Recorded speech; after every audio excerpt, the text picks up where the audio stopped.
ಭಗವಧ್ವಜಗಳು, ಬ್ಯಾನರ್ಗಳು, ಕೇಸರಿ ಬಣ್ಣದ ಬಾವುಟಗಳನ್ನು ಅಳವಡಿಸಲಾಗಿತ್ತು. ಆದರೆ ರಾತ್ರೋರಾತ್ರಿ ಪುರಸಭೆ ಅಧಿಕಾರಿಗಳು ತೆರವು ಮಾಡಿಸಿದ್ದಾರೆ. ಭಗವಧ್ವಜ ತೆರವು ಮಾಡಿದ್ದಕ್ಕೆ ಬಿಜೆಪಿ ಕಾರ್ಯಕರ್ತರು ಆಕ್ರೋಶ ವ್ಯಕ್ತಪಡಿಸಿದ್ದಾರೆ. ಇನ್ನು ಚಿತ್ತಾಪುರದಲ್ಲಿ ಭಗವಧ್ವಜ ತೆರವು ವಿಚಾರಕ್ಕೆ ಸಂಬಂಧಪಟ್ಟಂತೆ ಸಚಿವ ಪ್ರಿಯಾಂಕ್ ಖರ್ಗೆ ಪ್ರತಿಕ್ರಿಯೆ ನೀಡಿದ್ದಾರೆ. ಭಗವಧ್ವಜ ಏನು ರಾಷ್ಟ್ರಧ್ವಜ ಏನ್ರಿ ಅಂತ ಪ್ರಶ್ನೆ ಮಾಡಿದ್ದಾರೆ. ಅನುಮತಿ ಕೇಳಿ, ನಾವು ಇಂಥ ಸಂಘಟನೆಯಿಂದ ಇರೋದು, ನಮ್ಮ ರಿಜಿಸ್ಟ್ರೇಷನ್ ನಂಬರ್ ಇಷ್ಟು ಜನ ಸೇರ್ತಾ ಇದೀವಿ, ಇದು ನಮ್ಮ ಉದ್ದೇಶ, ಇದು ಇದೆ, ಶಾಂತಿಯುತವಾಗಿ ಮಾಡ್ತೀವಿ, ಈ ಏನಾದರೂ ಹೆಚ್ಚ ಕಮ್ಮಿ ಆದ್ರೆ ಈ 10 ಜನ ಜವಾಬ್ದಾರಿ ಇದ್ದಾರೆ. ಕೇಳೋದು ತಪ್ಪ sir? What is the problem? I didn't understand.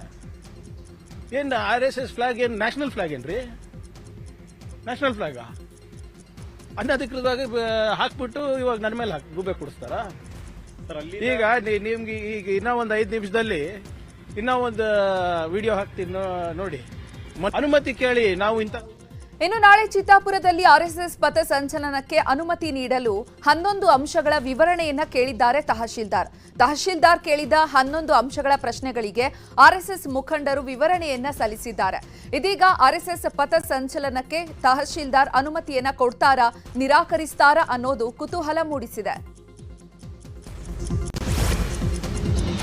ಚಿತ್ತಾಪುರದಲ್ಲಿ RSS ಪಥ ಸಂಚಲನಕ್ಕೆ ಅನುಮತಿ ನಿರಾಕರಣೆ ಗಲಾಟೆ ವಿಚಾರದ ಚರ್ಚೆ ಜೋರಾಗಿ ನಡೀತಾ ಇದೆ. ಈ ಬಗ್ಗೆ ಮೈಸೂರಿನಲ್ಲಿ ಮಾತನಾಡಿದ ಸಿಎಂ ಸಿದ್ದರಾಮಯ್ಯ, ಅಲ್ಲೇನಾಗಿದೆ ಅನ್ನೋದು ಗೊತ್ತಿಲ್ಲ, ನಾವು ಆರ್ಎಸ್ಎಸ್ ಟಾರ್ಗೆಟ್ ಮಾಡಿಲ್ಲ, ಇದು ಎಲ್ಲ ಸಂಘ ಸಂಸ್ಥೆಗಳಿಗೂ ಕೂಡ ಅನ್ವಯ ಆಗುತ್ತೆ. ಈ ಹಿಂದೆ ಜಗದೀಶ್ ಶೆಟ್ಟರ್ ಸಿಎಂ ಆಗಿದ್ದಾಗ ಸಾರ್ವಜನಿಕ ಸ್ಥಳದಲ್ಲಿ ಕಾರ್ಯಕ್ರಮ ಮಾಡೋಕೆ ಅನುಮತಿ ಕಡ್ಡಾಯ ಅಂತ ಜಾರಿಯನ್ನ ಮಾಡಿದ್ರು. ಆಗ ಯಾರು ಕೇಳಿಲ್ಲ, ಇದು ಬಿಜೆಪಿ ರಾಜಕೀಯ ಅಷ್ಟೇ ಅಂತ ಹೇಳಿದ್ರು. ಇನ್ನು ಇದೇ ವಿಚಾರವಾಗಿ ಸಚಿವ H K Patil, MC Sudhakar, Yathindra ಕೂಡ ಪ್ರತಿಕ್ರಿಯೆ ಕೊಟ್ಟಿದ್ದಾರೆ. ಯಾವುದೇ ಆರ್ಗನೈಸೇಷನ್ ಪರ್ಮಿಷನ್ ಇದು ಹಿಂದೆನೇ ಮಾಡಿತ್ತು, ಜಗದೀಶ್ ಶೆಟ್ಟರ್ ಇರುವಾಗಲೇ ಮಾಡಿತ್ತು, ಅದನ್ನು ರಿಪೀಟ್ ಮಾಡಿದ್ದೀವಿ ಅಷ್ಟೇ. ಜಗದೀಶ್ ಶೆಟ್ಟರ್ ಯಾಕೆ ಮಾಡಿದ್ದಾಗ ಯಾಕೆ ಮಾಡಲಿಲ್ಲ? ಯಾಕ್ರಿ ಮಾಡಲಿಲ್ಲ ವಿರೋಧನ? ಟಾರ್ಗೆಟ್ RSS ಅಂತ ಅನ್ಕೊಂಡಿದ್ದಾರೆ. ಟಾರ್ಗೆಟ್ RSS ಅಲ್ವೇ ಅಲ್ಲ, ಎನಿ ಆರ್ಗನೈಸೇಷನ್. ಬಿಜೆಪಿ ಯಾವಾಗಲೂ ರಾಜಕಾರಣನೇ ಮಾಡೋದು, ಇನ್ನೇನು ಬಿಟ್ಟು ಬೇರೇನು ಮಾಡಕ್ ಬರ್ತದೆ?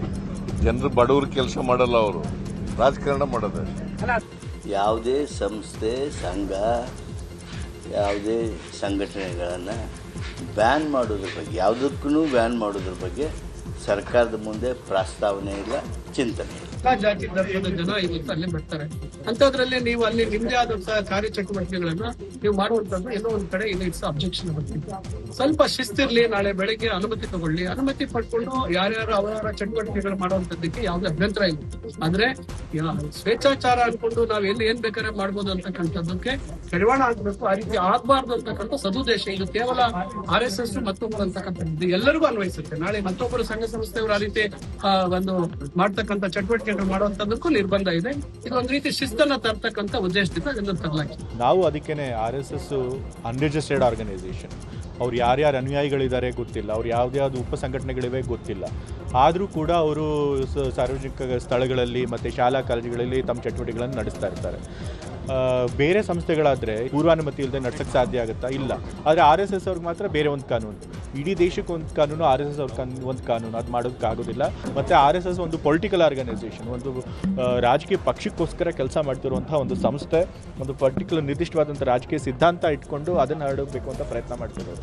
ಸೊ ಹಾಗಾಗಿ ಒಂದು ಅಜೆಂಡಾ ಇಟ್ಕೊಂಡು, ಪೊಲಿಟಿಕಲ್ ಅಜೆಂಡಾ ಇಟ್ಕೊಂಡು ಕೆಲಸ ಮಾಡ್ತಿರುವಂಥ ಸಂಸ್ಥೆಗೆ ಆ ರೀತಿ ಸಂಪೂರ್ಣ ಸ್ವಾತಂತ್ರ್ಯ ಕೊಡೋಕ್ಕೆ ಸಾಧ್ಯ ಆಗೋದಿಲ್ಲ. ಭಗವಧ್ವಜ ಏನು ರಾಷ್ಟ್ರಧ್ವಜಾನ ಎಂಬ ಪ್ರಿಯಾಂಕ್ ಖರ್ಗೆ ಹೇಳಿಕೆಗೆ ಬಿಜೆಪಿ ನಾಯಕ ಅಶ್ವಥ್ ನಾರಾಯಣ್ ಕೌಂಟರ್ ಕೊಟ್ಟಿದ್ದಾರೆ. ಈ ಕುರಿತು ಬೆಂಗಳೂರಿನಲ್ಲಿ ಮಾತನಾಡಿದ ಅವರು, ರಾಷ್ಟ್ರಧ್ವಜ ಗೌರವಿಸುವುದಂತೆ ಭಗವಧ್ವಜವನ್ನು ಕೂಡ ನಾವು ಗೌರವಿಸ್ತೇವೆ. ಇದೇನು ನಿಮ್ಮ ಮನೆ ಆಸ್ತಿಯಲ್ಲ, ಕ್ಷಣ ಕ್ಷಣಕ್ಕೂ ನಿಮ್ಮ ಪಾಪದ ಕೊಡ ತುಂಬಿ ತುಳುಕ್ತಾ ಇದೆ ಅಂತ ಪ್ರಿಯಾಂಕ್ ಖರ್ಗೆ ವಿರುದ್ಧ ಕಿಡಿಕಾರಿದ್ದಾರೆ. ಇನ್ನು ಸರ್ಕಾರಿ ಸ್ಥಳಗಳಲ್ಲಿ RSS ಚಟುವಟಿಕೆಗಳಿಗೆ ನಿರ್ಬಂಧ ಏರಿರುವಂತಹ ಕುರಿತು ಮಾಜಿ ಸಚಿವ ಆರಗ ಜ್ಞಾನೇಂದ್ರ ಸರ್ಕಾರದ ವಿರುದ್ಧ ಗುಡುಗಿದ್ದಾರೆ. ರಾಷ್ಟ್ರಧ್ವಜ ಗೌರವಿಸುವ ಹಾಗೆ ಅದನ್ನು ಗೌರವಿಸುವಂಥದ್ದಾಗುತ್ತೆ. ಅವರವರ ಭಾವನೆಗಳನ್ನು ಗೌರವಿಸೋ ನೀವು ಈ ರೀತಿ ನಿಮಗೆ ಗೌರವ ಇಲ್ಲ ಅಂದರೆ ಬೇರೆಯವ್ರ ಗೌರವ ಇಲ್ಲ ಅಂತ ಅಲ್ಲ. ಬೇರೆಯವರ ಗೌರವ ನಂಬಿಕೆಯನ್ನು ಗೌರವಿಸೋದು ನಿಮ್ಮ ಕರ್ತವ್ಯ, ನಿಮ್ಮ ಮನೆ ಆಸ್ತಿ ಅಲ್ಲ. ನಿಜಕ್ಕೂ ಪದೇ ಪದೇ ಕ್ಷಣನೂ ನೀವು ಈ ತಪ್ಪನ್ನು ಮಾಡ್ತಾನೆ ಇದ್ದೀರಾ. ಆ ಪಾಪದ ಕೊಡ ತುಂಬಿ ತುಂಬಿ ತುಳುಕ್ತಾನೆ ಇದೆ. ನಿಮ್ಮ ತಪ್ಪು ಮಿತಿಮೀರಿ ನಡೀತಿದೆ, ಮಿತಿಮೀರ್ತಿದೆ. ಈ ಮಿತಿಮೀರಿ ನಡವಳಿಕೆ ಅದಕ್ಕೂ ಒಂದು ಕೊನೆ ಇದೆ. ಖಂಡಿತ ಆ ಕೊನೆಯ ದಿನಗಳನ್ನು ನಾವು ನೋಡ್ತೀವಿ, ಎದುರು ನೋಡ್ತಾ ಇದ್ದೀವಿ. ಪ್ರಿಯಾಂಕ್ ಖರ್ಗೆ ಅಂತ ಒಬ್ಬ ಮಂತ್ರಿ ಅವ್ರ ಖಾತೆ ನಿರ್ವಹಣೆ ಬಿಟ್ಟು ಮತ್ತೇನೇನೋ ಮಾತಾಡ್ತಾ ಓಡಾಡ್ತಾ ಇರ್ತಾರೆ. ಅವರಿಗೆ ಬೇರೆ ಕೆಲಸವೇ ಭಾಳ ದೊಡ್ಡದಾಗ್ಬಿಡ್ತದೆ. ಇವತ್ತು ನೋಡಿ IT-BT ಕಂಪನಿಗಳು ನಮ್ಮ ರಾಜ್ಯ ಬಿಟ್ಟು ಬೇರೆ ಬೇರೆ ರಾಜ್ಯಕ್ಕೆ ಹೋಗ್ತಾರೆ. ಅದ್ರ ಬಗ್ಗೆ ಗಮನ ಕೊಡೋಕೆ ಅವ್ರಿಗೆ ಪುರ್ಸೋತಿಲ್ಲ. ಇವತ್ತು ಅವ್ರದ್ದು ಇನ್ನೊಂದು ಖಾತೆ ಗ್ರಾಮೀಣಾಭಿವೃದ್ಧಿ ಖಾತೆ. ಅಪ್ಪ ನೀನು ಸ್ವಲ್ಪ ಕೂತು ನಿನ್ನ ಖಾತೆ ಏನಾಗ್ತದೆ, ರಾಜ್ಯದಲ್ಲಿ ಅಭಿವೃದ್ಧಿ ಏನಾಗಬೇಕು ಅದನ್ನು ಯೋಚನೆ ಮಾಡೋದು ಸರ್. ನಿನ್ನ ನಿಜವಾಗ್ಲೂ ಕೂಡ RSS ಬ್ಯಾನ್ ಮಾಡೋದು, RSS ನಿಗ್ರಹ ಮಾಡೋದು ನಿನ್ನ ಹಣೆಯಲ್ಲೇ ಬರಲಿಲ್ಲ. ನಿನ್ನ ಜೀವನ ಇರೋ ತನಕನೂ ಅದು ಸಾಧ್ಯ ಆಗೋದಿಲ್ಲ. ಅಷ್ಟು ಬೆಳೆ ಆರ್ಎಸ್ಎಸ್ಗೆ 100 ವರ್ಷ ಪೂರೈಸಿದ ಹಿನ್ನೆಲೆಯಲ್ಲಿ ಚಿತ್ರದುರ್ಗದ ಚಳ್ಳಕೆರೆ ನಗರದಲ್ಲಿ ಆರ್ಎಸ್ಎಸ್ ಪಥ ಸಂಚಲನ ನಡೆಸಲಾಯಿತು. ನಗರದ ಪ್ರಮುಖ ಬೀದಿಗಳಲ್ಲಿ ಗಣವೇಶ ತೊಟ್ಟು ಲಾಠಿ ಹಿಡಿದು ಪಥ ಸಂಚಲನ ನಡೆಸಿದ್ರು. ಈ ವೇಳೆ ರಸ್ತೆಯುದ್ದಕ್ಕೂ ಖಾಕಿ ಕಣ್ಗಾವಲು ಇರಿಸಲಾಗಿತ್ತು. ಚಿಕ್ಕಬಳ್ಳಾಪುರದ ಚಿಂತಾಮಣಿಯಲ್ಲೂ ಕೂಡ ಮಳೆಯ ನಡುವೆಯೇ ಆರ್ಎಸ್ಎಸ್ ಪಥ ಸಂಚಲನ ನಡೆದಿದೆ. ಪಥ ಸಂಚಲನ ಹಿನ್ನೆಲೆಯಲ್ಲಿ ನಗರದ ಮುಖ್ಯ ರಸ್ತೆಗಳು ಕೇಸರಿಮಯವಾಗಿದ್ದು ಪೊಲೀಸ್ ಬಿಗಿ ಭದ್ರತೆಯಲ್ಲಿ ಪಥ ಸಂಚಲನ ನಡೆಸಲಾಯಿತು.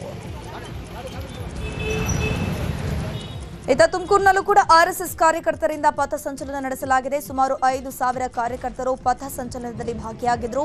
ತುಮಕೂರು ನಗರದ ಎಂಜಿ ರಸ್ತೆ, ಹೊರಪೇಟೆ ರಸ್ತೆ, ರಾಧಾಕೃಷ್ಣ ರಸ್ತೆಯಲ್ಲಿ ಪಥ ಸಂಚಲನ ನಡೆದಿದೆ. ಇನ್ನು ಕೋಲಾರ ಜಿಲ್ಲೆಯ ಶ್ರೀನಿವಾಸಪುರ ಪಟ್ಟಣದಲ್ಲಿ ಆರ್ಎಸ್ಎಸ್ ಪಥ ಸಂಚಲನ ನಡೆಯಿತು. ಈ ವೇಳೆ ಕೆಲ ಮುಸ್ಲಿಮರ ಗುಂಪು ಅಲ್ಲಾಹು ಅಕ್ಬರ್ ಅಂತ ಘೋಷಣೆ ಕೂಗಿ ವಿರೋಧ ವ್ಯಕ್ತಪಡಿಸಿದ ಘಟನೆ ಕೂಡ ನಡೆದಿದೆ.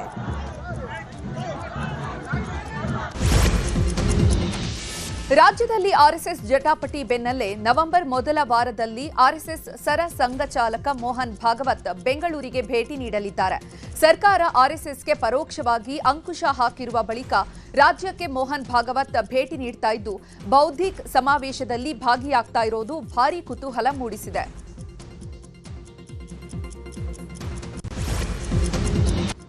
ಈಗ ರಾಜಕೀಯ ವಲಯದ ಪ್ರಮುಖ ಸುದ್ದಿಗಳು. ಸಿಎಂ ಸಿದ್ದರಾಮಯ್ಯರ ನಂತರ ಯತೀಂದ್ರ ಸಿದ್ದರಾಮಯ್ಯಗೆ ಒಳ್ಳೆಯ ಭವಿಷ್ಯ ಇದೆ ಅಂತ ಮಾಜಿ ಸಚಿವ KN ರಾಜಣ್ಣ ಹೇಳಿದ್ದಾರೆ. ತುಮಕೂರಿನಲ್ಲಿ ಮಾತನಾಡಿರುವ ಅವರು, ಸಿದ್ದರಾಮಯ್ಯನವರು ಅಹಿಂದ ವರ್ಗವನ್ನ ಒಗ್ಗೂಡಿಸಿಕೊಂಡು ಬಂದವರು. ಸಿದ್ದರಾಮಯ್ಯ ನಂತರ ಮುಂದಿನ ಭವಿಷ್ಯದಲ್ಲಿ ಯತೀಂದ್ರ ಅವರು ಅಹಿಂದ ನಾಯಕನಾಗಿ ಮುಂದುವರಿಯುತ್ತಾರೆ ಅಂತ ಹೇಳಿದ್ದಾರೆ.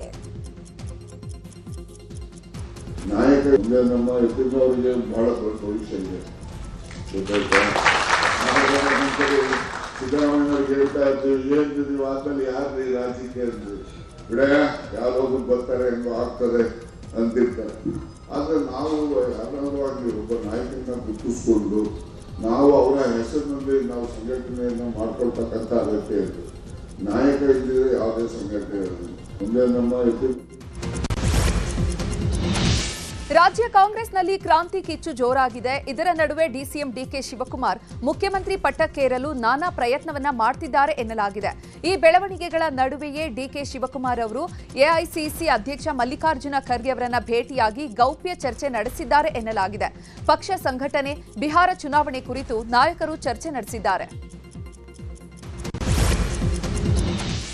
ಬಾಕಿ ಬಿಲ್ ಪಾವತಿಗೆ ಸರ್ಕಾರಕ್ಕೆ ಗುತ್ತಿಗೆದಾರರು ಡೆಡ್ಲೈನ್ ಅನ್ನು ಕೊಟ್ಟಿದ್ದಾರೆ. ಈ ಹಿನ್ನೆಲೆಯಲ್ಲಿ ಗುತ್ತಿಗೆದಾರರ ಜೊತೆ ಉಪಮುಖ್ಯಮಂತ್ರಿ ಡಿಕೆ ಶಿವಕುಮಾರ್ ಸಭೆ ನಡೆಸಿದ್ದಾರೆ. ಬೆಂಗಳೂರಿನ ಡಿಸಿಎಂ ಸರ್ಕಾರಿ ನಿವಾಸದಲ್ಲಿ ಸಭೆ ನಡೆಯಿತು.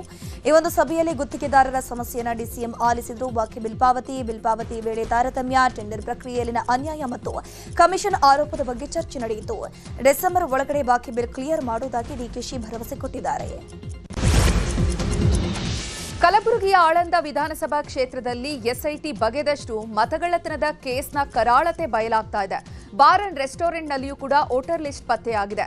ಬಾರ್ ಅಂಡ್ ರೆಸ್ಟೋರೆಂಟ್ ಮೇಲೆ ಎಸ್ಐಟಿ ದಾಳಿ ನಡೆದಿದ್ದು ಈ ವೇಳೆ ವೋಟರ್ ಲಿಸ್ಟ್ ಪತ್ತೆಯಾಗಿದೆ. ಸದ್ಯ ಬಾರ್ನಲ್ಲಿ ಸಿಕ್ಕಿರುವಂತಹ ವೋಟರ್ ಲಿಸ್ಟ್ ಬಗ್ಗೆಯೂ ಕೂಡ ತನಿಖೆ ನಡೆಸಲಾಗ್ತಾ ಇದೆ. ಹಾಸನದಲ್ಲಿ ಕೇಂದ್ರ ಸಚಿವ ಎಚ್ಡಿ ಕುಮಾರಸ್ವಾಮಿ ಅವರ ಟೆಂಪಲ್ ರನ್ ಮುಂದುವರೆದಿದೆ. ಹೊಳೆನರಸೀಪುರದ ಶ್ರೀ ಲಕ್ಷ್ಮೀ ನರಸಿಂಹಸ್ವಾಮಿ ದೇವಾಲಯಕ್ಕೆ ಪತ್ನಿ ಅನಿತಾ ಕುಮಾರಸ್ವಾಮಿ ಜೊತೆ ಬಂದು ಎಚ್ಡಿಕೆ ವಿಶೇಷ ಪೂಜೆಯನ್ನು ಸಲ್ಲಿಕೆ ಮಾಡಿದರು. ಕುಮಾರಸ್ವಾಮಿಗೆ ಸಹೋದರ ಎಚ್ಡಿ ರೇವಣ್ಣ ಸಾಥ್ ಕೊಟ್ಟರು. ನಂತರ ಹೊಳೆನರಸೀಪುರ ತಾಲೂಕಿನ ಮಾವಿನಕೆರೆಯ ಬೆಟ್ಟದ ರಂಗನಾಥ ಸ್ವಾಮಿ ದೇವಾಲಯಕ್ಕೂ ಭೇಟಿ ನೀಡಿ ವಿಶೇಷ ಪೂಜೆಯನ್ನು ಸಲ್ಲಿಸಿದರು. ಬೆಂಗಳೂರಲ್ಲಿ ಯಾಮಿನಿ ಪ್ರಿಯಾ ಕೊಲೆ ಪ್ರಕರಣಕ್ಕೆ ಸಂಬಂಧಪಟ್ಟಂತೆ ಆರೋಪಿ ವಿಘ್ನೇಶ್ ಹೊಟ್ಟೆ ನೋವು ಅಂತ ಡ್ರಾಮಾ ಮಾಡಿದ್ದಾನೆ. ಹೀಗಾಗಿ ಕೆಸಿ ಜನರಲ್ ಆಸ್ಪತ್ರೆಗೆ ದಾಖಲಿಸಲಾಗಿದ್ದು ಸ್ಕ್ಯಾನಿಂಗ್ಗೆ ವೈದ್ಯರು ಸೂಚಿಸಿದ್ದಾರೆ. ಇನ್ನು ವಿಚಾರಣೆಯ ವೇಳೆ ಒನ್ ಸೈಡ್ ಲವ್ ಸ್ಟೋರಿಯನ್ನ ಬಿಚ್ಚಿಟ್ಟಿದ್ದಾನೆ ಈ ವಿಘ್ನೇಶ್ ಎನ್ನಲಾಗಿದೆ. ಯಾಮಿನಿ ಮನೆಯಲ್ಲಿ ಮದುವೆಗೆ ಒಪ್ಪಿಸಲು ವಿಘ್ನೇಶ್ ಪೀಡಿಸ್ತಾ ಇದ್ದಂತೆ ಹತ್ಯೆಯ ದಿನ ಬೈಕ್ನಲ್ಲಿ ಹಿಂಬಾಲಿಸಿ ಪ್ರೀತ್ಸೆ ಅಂತ ಪೀಡಿಸ್ತಾ ಇದ್ದು ಯಾಮಿನಿ ನಿರಾಕರಿಸಿದ್ದಕ್ಕೆ ಚಾಕುವಿನಿಂದ ಮುಖ ಕುತ್ತಿಗೆಯನ್ನ ಕುಯ್ದು ಹತ್ಯೆಗೈದಿದ್ದಾನೆ. ಇಂದು ಆರೋಪಿಯನ್ನ ಪೊಲೀಸರು ಕೋರ್ಟ್ಗೆ ಹಾಜರುಪಡಿಸಿ ಕಸ್ಟಡಿಗೆ ಪಡೆಯಲು ಸಿದ್ಧತೆ ನಡೆಸಿದ್ದಾರೆ. ಇನ್ನು ವಿದ್ಯಾರ್ಥಿನಿ ಯಾಮಿನಿ ಪ್ರಿಯಾ ಕೊಲೆ ಪ್ರಕರಣಕ್ಕೆ ಸಂಬಂಧಪಟ್ಟಂತೆ ನ್ಯಾಯಕ್ಕಾಗಿ ಆಗ್ರಹಿಸಿ ಶ್ರೀರಾಂಪುರ ಪೊಲೀಸ್ ಠಾಣೆ ಮುಂದೆ ಸಾರ್ವಜನಿಕರು ಪ್ರತಿಭಟನೆ ಮಾಡಿದ್ದಾರೆ.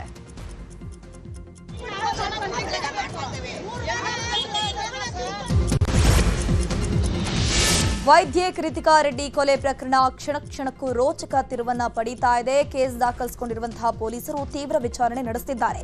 ಪೊಲೀಸ್ ಕಸ್ಟಡಿಯಲ್ಲಿರುವಂತಹ ಆರೋಪಿ doctor Mahendra Reddy high drama ಮಾಡ್ತಿದ್ದಾನೆ. ನನಗೇನ್ ಗೊತ್ತಿಲ್ಲ, ನಾನೇನ್ ಮಾಡಿಲ್ಲ ಅಂತಿದ್ದಾನಂತೆ. ಡಾಕ್ಟರ್ ಮಹೇಂದ್ರ ರೆಡ್ಡಿ, ನಾನು ಚಿಕಿತ್ಸೆ ಮಾತ್ರ ಕೊಟ್ಟೆ ಸರ್, ನನ್ನ ಹೆಂಡತಿಯನ್ನ ನಾನು ಯಾಕೆ ಕೊಲೆ ಮಾಡಲಿ ಅಂತ ಕಣ್ಣೀರನ್ನ ಹಾಕಿದ್ದಾನಂತೆ. ರಾಜ್ಯದ ಸುದ್ದಿಗಳನ್ನ ನೋಡೋಣ. ಬೆಂಗಳೂರಿನಲ್ಲಿ ರಸ್ತೆ ಗುಂಡಿಗಳ ಸಮಸ್ಯೆಯಿಂದ ಬೇಸತ್ತ ಉದ್ಯಮಿ ಕಿರಣ್ ಮಜುಮ್ದಾರ್ ಶಾ ತಾವೇ ಅಭಿವೃದ್ಧಿ ಮಾಡಲು ಮುಂದಾಗಿದ್ದಾರೆ. ಸರ್ಕಾರ ಮಾಡದಿದ್ರೆ ಏನಂತೆ, ನಾನೇ ಅಭಿವೃದ್ಧಿ ಮಾಡ್ತೀನಿ, ರಸ್ತೆ ಕೊಡಿ ಅಂತ ಆನೇಕಲ್ ವ್ಯಾಪ್ತಿಯ 10ಕ್ಕೂ ಹೆಚ್ಚು ರಸ್ತೆಗಳ ಅಭಿವೃದ್ಧಿ ಮಾಡಲು ನಗರಾಭಿವೃದ್ಧಿ ಇಲಾಖೆ ಮತ್ತು ಜಿಲ್ಲಾಧಿಕಾರಿ ಬಳಿ ಮಾತುಕತೆ ನಡೆಸಿದ್ದಾರೆ. ಇನ್ನು ಇದೇ ವಿಚಾರವಾಗಿ ಡಿಸಿಎಂ ಡಿಕೆ ಶಿವಕುಮಾರ್ ಬೆಂಗಳೂರಿನಲ್ಲಿ ಮಾತನಾಡಿದ್ದಾರೆ. ಬೆಂಗಳೂರಿನ ರಸ್ತೆ ಅಭಿವೃದ್ಧಿ ಮಾಡೋದಾದ್ರೆ ಮಾಡ್ಲಿ, ಕಿರಣ್ ಮಜುಮ್ದಾರ್ ಶಾ ಬಂದು ನಮ್ಮನ್ನ ಕೇಳಲಿ ಅಂತ ಹೇಳಿದ್ದಾರೆ. ಜೈಲಿನಲ್ಲಿ ಸೌಲಭ್ಯ ಸಿಕ್ಕಿಲ್ಲ ಅಂತ ದರ್ಶನ್ ಸುಳ್ಳು ಹೇಳಿದ್ರ ಅನ್ನೋ ಅನುಮಾನ ಶುರುವಾಗ್ತಾ ಇದೆ. ಜೈಲಲ್ಲಿ ದರ್ಶನ್ಗೆ ಸವಲತ್ತು ಕೊಡದ ವಿಚಾರವಾಗಿ ಇಂದು ಕಾನೂನು ಸೇವೆಗಳ ಪ್ರಾಧಿಕಾರ ಸಲ್ಲಿಸಿದ ವರದಿ ಲಭ್ಯ ಆಗಿರುವಂತದ್ದು.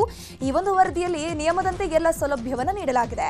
ದರ್ಶನ್ ಬ್ಯಾರಕ್ನಲ್ಲಿ 2 ಟಾಯ್ಲೆಟ್ ಇದೆ. ಆರೋಪಿಗೆ ಹಾಸಿಗೆ ದಿಮ್ಮಿನ ಅವಶ್ಯಕತೆ ಇಲ್ಲ. ಫಂಗಸ್ ಬಂದಿಲ್ಲ, ಹಿಮ್ಮಡಿಯಲ್ಲಿ ಬಿರುಕು ಬಂದಿದೆಯಷ್ಟೇ, ಹೀಗಂತ ವರದಿಯಲ್ಲಿ ತಿಳಿಸಲಾಗಿದೆ. ಪರಪ್ಪನಗ್ರಹಾರ ಜೈಲಿನಲ್ಲಿರುವಂತಹ ನಟ ದರ್ಶನ್ ಪರದಾಟ ನಡೆಸುತ್ತಿದ್ದಾನೆ. ಹಾಸಿಗೆ ದಿಂಬು ಕೋರಿ ಸಲ್ಲಿಸಿರುವಂತಹ ದರ್ಶನ್ ಅರ್ಜಿ ಇವತ್ತು ಕೋರ್ಟ್ನಲ್ಲಿ ವಿಚಾರಣೆ ನಡೆಯಿತು. ವಿಚಾರಣೆ ನಡೆಸಿದ ಕೋರ್ಟ್ ಅಕ್ಟೋಬರ್ 24ಕ್ಕೆ ಮುಂದೂಡಿತು. ದಸರಾ ಮುಗಿದು ದೀಪಾವಳಿ ಬಂದ್ರೂ ಆಶಾ ಕಾರ್ಯಕರ್ತೆಯರು ಮತ್ತು ಅಂಗನವಾಡಿ ಕಾರ್ಯಕರ್ತೆಯರಿಗೆ ಸರ್ಕಾರ ಸಂಬಳ ನೀಡಿಲ್ಲ. ಹೀಗಾಗಿ ಕಳೆದ 2-3 ತಿಂಗಳಿನಿಂದ ಸಂಬಳ ಆಗಿಲ್ಲ ಅಂತ ಕಾರ್ಯಕರ್ತೆಯರು ಆಕ್ರೋಶ ವ್ಯಕ್ತಪಡಿಸಿದ್ದಾರೆ. 69,000ಕ್ಕೂ ಹೆಚ್ಚು ಅಂಗನವಾಡಿ ಕಾರ್ಯಕರ್ತೆಯರು ಮತ್ತು 35,000ಕ್ಕೂ ಹೆಚ್ಚು ಆಶಾ ಕಾರ್ಯಕರ್ತೆಯರಿಗೆ ಸಂಬಳ ಸಿಕ್ಕಿಲ್ಲ. ಹೀಗಾಗಿ ಸಂಬಳ ಕೊಟ್ಟಿಲ್ಲ ಅಂದ್ರೆ ಬೃಹತ್ ಪ್ರತಿಭಟನೆಯನ್ನ ಮಾಡ್ತೀವಿ ಅಂತ ಸರ್ಕಾರಕ್ಕೆ ಎಚ್ಚರಿಕೆ ಕೊಟ್ಟಿದ್ದಾರೆ. ಕೆರೆಯಲ್ಲಿ ಈಜೋಕ್ ಹೋಗಿದ್ದ 2 ಮಕ್ಕಳು ನೀರು ಪಾಲಾಗಿರುವ ಘಟನೆ ಮೈಸೂರು ಜಿಲ್ಲೆಯ ಬದನವಾಳು ಗ್ರಾಮದಲ್ಲಿ ನಡೆದಿದೆ. ಇನ್ನು ಬದನವಾಳು ಗ್ರಾಮದ 8 ವರ್ಷದ ಮೋಹಿತ್, 9 ವರ್ಷದ ಆರ್ಯ ಮೃತ ಮಕ್ಕಳು ಈಜುವಾಗ ಕೆರೆಯಲ್ಲಿ ನೀರಿನ ಸುಳಿಗೆ ಸಿಲುಕಿ ಸಾವನ್ನಪ್ಪಿದ್ದಾರೆ ಎನ್ನಲಾಗ್ತಾ ಇದೆ. ಸ್ಥಳಕ್ಕೆ ಕವಲಂದ ಪೊಲೀಸರು ಭೇಟಿ ನೀಡಿ ಪರಿಶೀಲನೆ ಮಾಡಿದ್ರು. ಮಂಗಳೂರಿನಲ್ಲಿ ಕಾಂತಾರ ವರ್ಸಸ್ ದೈವಾರಾಧಕರ ಫೈಟ್ ವಿಚಾರಕ್ಕೆ ತೆರೆ ಬಿದ್ದಿದೆ. ಕಾಂತಾರ ಬಗ್ಗೆ ದೈವ ಯಾವುದೇ ಅಭಯದ ನುಡಿಯನ್ನ ನೀಡಿಲ್ಲ ಅಂತ ಮಂಗಳೂರು ತಾಲೂಕಿನಲ್ಲಿರುವಂತಹ ಪಡುಪೆರಾರ ಕ್ಷೇತ್ರದ ಆಡಳಿತ ಮಂಡಳಿ ಸ್ಪಷ್ಟನೆ ನೀಡಿದೆ.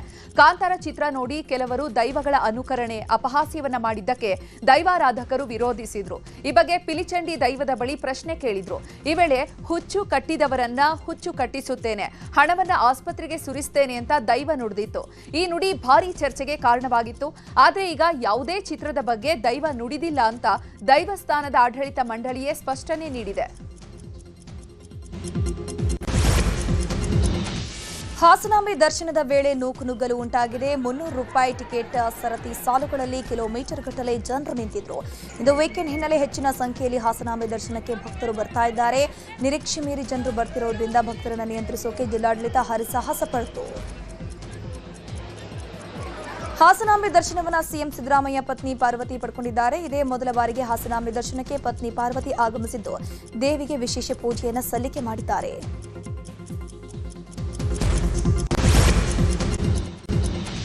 ನಕ್ಸಲಿಸಂ ಬಗ್ಗೆ ಪ್ರಧಾನಿ ನರೇಂದ್ರ ಮೋದಿ ಗುಡುಗಿದ್ದಾರೆ. ಕೆಂಪು ಭಯೋತ್ಪಾದನೆಯನ್ನ ನಾಶ ಮಾಡುವ ದಿನ ದೂರವಿಲ್ಲ. ಮಾವೋವಾದಿ ಉಗ್ರವಾದವು ಭಾರತದ ಯುವಕರಿಗೆ ಮಾಡಿದ ಅನ್ಯಾಯ. ಅದನ್ನು ಸಂಪೂರ್ಣವಾಗಿ ತೊಡೆದು ಹಾಕುವುದೇ ತಮ್ಮ ಸರ್ಕಾರದ ದೃಢ ಸಂಕಲ್ಪ. ಸರ್ಕಾರದ ಕ್ರಮಗಳಿಂದ ನಕ್ಸಲ್ ಪೀಡಿತ ಜಿಲ್ಲೆಗಳ ಸಂಖ್ಯೆ 125ರಿಂದ 11ಕ್ಕೆ ಇಳಿದಿದ್ದು 300ಕ್ಕೂ ಹೆಚ್ಚು ಮಾವೋವಾದಿಗಳು ಶರಣಾಗಿದ್ದಾರೆ ಅಂತ ಹೇಳಿದರು. ಗುಜರಾತ್ನ ಸಬರಕಾಂತ ಜಿಲ್ಲೆಯಲ್ಲಿ 2 ಗುಂಪುಗಳ ನಡುವೆ ತೀವ್ರ ಸಂಘರ್ಷ ನಡೆದಿದೆ. ನಿನ್ನೆ ರಾತ್ರಿ ಮಂಜ್ರಾ ಗ್ರಾಮದಲ್ಲಿ ಹಳೆಯ ವೈಷಮ್ಯಕ್ಕೆ 2 ಗುಂಪುಗಳು ಪರಸ್ಪರ ಕಲ್ಲು ತೂರಿಕೊಂಡು ಸಿಕ್ಕ ವಾಹನಗಳಿಗೆ ಬೆಂಕಿ ಹಚ್ಚಿದ್ದಾರೆ. ಈ ಘಟನೆಯಲ್ಲಿ 10ಕ್ಕೂ ಹೆಚ್ಚು ಜನರಿಗೆ ಗಾಯಗಳಾಗಿದೆ. ಸ್ಥಳದಲ್ಲಿ ಹೆಚ್ಚಿನ ಪೊಲೀಸರನ್ನ ನಿಯೋಜನೆ ಮಾಡಲಾಗಿದೆ. 120 ಜನರ ವಿರುದ್ಧ ಎಫ್ಐಆರ್ ದಾಖಲಾಗಿದ್ದು 20ಕ್ಕೂ ಹೆಚ್ಚು ಮಂದಿಯನ್ನ ಬಂಧಿಸಲಾಗಿದೆ ಅಂತ ಪೊಲೀಸರು ಮಾಹಿತಿ ನೀಡಿದ್ದಾರೆ. ಲುಧಿಯಾನದಿಂದ ದೆಹಲಿಗೆ ಹೋಗ್ತಾ ಇದ್ದ ಗರೀಬ್ ರಥ ಎಕ್ಸ್ಪ್ರೆಸ್ ರೈಲ್ನಲ್ಲಿ ಏಕಾಏಕಿ ಬೆಂಕಿ ಕಾಣಿಸಿಕೊಂಡಿತ್ತು. ಎಸಿ ಕೋಚ್ಗಳು ಹೊತ್ತೂರ್ತಿವೆ. ಪಂಜಾಬ್ನ ಸರಹಿಂದ್ ರೈಲು ನಿಲ್ದಾಣದಲ್ಲಿ ಈ ಅಗ್ನಿ ಅವಘಡ ನಡೆದಿದೆ. ಓರ್ವ ಮಹಿಳಾ ಪ್ರಯಾಣಿಕರಿಗೆ ಸುಟ್ಟ ಗಾಯಗಳಾಗಿದೆ. ಬೆಂಕಿ ಕಾಣಿಸಿಕೊಳ್ತಿದ್ದಂತೆ ಸರಪಳಿ ಇಳಿದು ರೈಲನ್ನು ನಿಲ್ಲಿಸಿದ್ದಾರೆ ಪ್ರಯಾಣಿಕರು. ತಕ್ಷಣ ರೈಲಿನಿಂದ ಕೆಳಗಿಳಿದು ಜೀವ ಉಳಿಸಿಕೊಂಡಿದ್ದಾರೆ. ಆತ್ಮನಿರ್ಭರ ಭಾರತ್ ಮಿಷನ್ ಅಡಿಯಲ್ಲಿ ತಯಾರಿಸಲಾಗಿದ್ದಂತಹ ಮೊದಲ ಬ್ಯಾಚ್ನ ಬ್ರಹ್ಮೋಸ್ ಕ್ಷಿಪಣಿಗಳಿಗೆ ರಕ್ಷಣಾ ಸಚಿವ ರಾಜನಾಥ್ ಸಿಂಗ್ ಮತ್ತು ಯುಪಿ ಸಿಎಂ ಯೋಗಿ ಆದಿತ್ಯನಾಥ್ ಹಸಿರು ನಿಶಾನೆ ತೋರಿದ್ದಾರೆ. ಉತ್ತರ ಪ್ರದೇಶದ ಲಕ್ನೋದಲ್ಲಿ ಬ್ರಹ್ಮೋಸ್ ಏರೋಸ್ಪೇಸ್ನಲ್ಲಿ ತಯಾರಾದ ಈ ಬ್ರಹ್ಮೋಸ್ ಕ್ಷಿಪಣಿಗಳು ಕೆಲವೇ ದಿನಗಳಲ್ಲಿ ಭಾರತೀಯ ಸೇನೆಗೆ ಸೇರ್ಪಡೆಯಾಗಲಿದೆ. 2019ರಲ್ಲಿ ಕೇರಳದಲ್ಲಿ ಭಾರೀ ಸಂಚಲನ ಉಂಟು ಮಾಡಿದ್ದ ಸುಜೀತಾ ಕೊಲೆ ಪ್ರಕರಣದ ಆರೋಪಿ ಬೆಂತಮಾರನಿಗೆ ಕೋರ್ಟ್ 2 ಪಟ್ಟು ಜೀವಾವಧಿ ಶಿಕ್ಷೆ ವಿಧಿಸಿದೆ. ಅಲ್ಲದೆ 3,25,000 ರೂಪಾಯಿ ದಂಡ ವಿಧಿಸಿದೆ. ದೀಪಾವಳಿಯ ಸ್ವಾಗತಕ್ಕೆ ಶ್ರೀರಾಮನ ಜನ್ಮಸ್ಥಾನ ಅಯೋಧ್ಯೆ ಸಕಲ ರೀತಿಯಲ್ಲಿ ಸಜ್ಜಾಗಿದೆ. ಈ ಬಾರಿ ಅಯೋಧ್ಯೆಯಲ್ಲಿ ದೀಪಾವಳಿಯ ಅಂಗವಾಗಿ ಬರೋಬ್ಬರಿ 26.11 ಲಕ್ಷ ಮಣ್ಣಿನ ದೀಪಗಳನ್ನು ನಾಳೆ ಬೆಳಗಿಸಲಾಗ್ತಾ ಇದೆ. ಇದು ಹೊಸ ಗಿನ್ನಿಸ್ ವಿಶ್ವ ದಾಖಲೆಯನ್ನು ಸ್ಥಾಪಿಸುವ ನಿರೀಕ್ಷೆ ಇದೆ. ಈಗ ವಿದೇಶಿ ಪ್ರಮುಖ ಸುದ್ದಿಗಳು. ಪಾಕಿಸ್ತಾನದ ಗಡಿಯಲ್ಲಿರುವಂತಹ ಅಫ್ಘಾನಿಸ್ತಾನದ ಪಕ್ತಿಕಾ ಪ್ರಾಂತ್ಯದಲ್ಲಿ ಪಾಕಿಸ್ತಾನ ಭೀಕರ ವಾಯುದಾಳಿ ನಡೆಸಿದೆ. 3 ಅಫ್ಘಾನ್ ಕ್ರಿಕೆಟಿಗರು ಸೇರಿದಂತೆ 8 ಮಂದಿ ದಾರುಣವಾಗಿ ಸಾವನ್ನಪ್ಪಿದ್ದಾರೆ. ಈಗಾಗಲೇ 8 ಯುದ್ಧಗಳನ್ನು ನಿಲ್ಲಿಸಿರುವುದಾಗಿ ಹೇಳ್ಕೊಳ್ತಾ ಇರುವಂತಹ ಅಮೆರಿಕ ಅಧ್ಯಕ್ಷ ಡೊನಾಲ್ಡ್ ಟ್ರಂಪ್ ಈಗ ಮತ್ತೊಂದು ಯುದ್ಧ ನಿಲ್ಲಿಸಲು ಸಿದ್ಧರಾದಂತೆ ಕಾಣ್ತಾ ಇದೆ. ಶ್ವೇತಭವನದಲ್ಲಿ ಮಾತನಾಡಿದ ಟ್ರಂಪ್ ಪಾಕಿಸ್ತಾನ ಮತ್ತು ಅಫ್ಘಾನ್ ನಡುವಿನ ಸಂಘರ್ಷವನ್ನು ಬಗೆಹರಿಸುವುದು ನನಗೆ ಬಹಳ ಸುಲಭ ಅಂತ ಹೇಳಿದ್ದಾರೆ. ಬಾಂಗ್ಲಾದೇಶದ ಢಾಕಾದಲ್ಲಿರುವಂತಹ ಹಜರತ್ ಶಹಜಲಾಲ್ ಅಂತಾರಾಷ್ಟ್ರೀಯ ವಿಮಾನ ನಿಲ್ದಾಣದಲ್ಲಿ ಭಾರೀ ಅಗ್ನಿ ಅವಘಡ ಸಂಭವಿಸಿದೆ. ಸರಕು ಟರ್ಮಿನಲ್ನಲ್ಲಿ ಬೆಂಕಿ ಕಾಣಿಸಿಕೊಂಡು ಅಪಾರ ಪ್ರಮಾಣದ ವಸ್ತುಗಳು ಸುಟ್ಟು ಕರಕಲಾಗಿದೆ ಎನ್ನಲಾಗ್ತಾ ಇದೆ. ಭಾರತ ಮತ್ತು ಆಸ್ಟ್ರೇಲಿಯಾ ನಡುವಿನ ಮೊದಲ ಏಕದಿನ ಪಂದ್ಯ ನಾಳೆ ನಡೆಯಲಿದೆ. ಆಸ್ಟ್ರೇಲಿಯಾ ವಿರುದ್ಧದ ಏಕದಿನ ಸರಣಿ ಮೂಲಕ ಭಾರತ ತಂಡಕ್ಕೆ ಸ್ಟಾರ್ ಆಟಗಾರರಾದ ರೋಹಿತ್ ಶರ್ಮಾ ಮತ್ತು ವಿರಾಟ್ ಕೊಹ್ಲಿ ಮರಳಿದ್ದಾರೆ.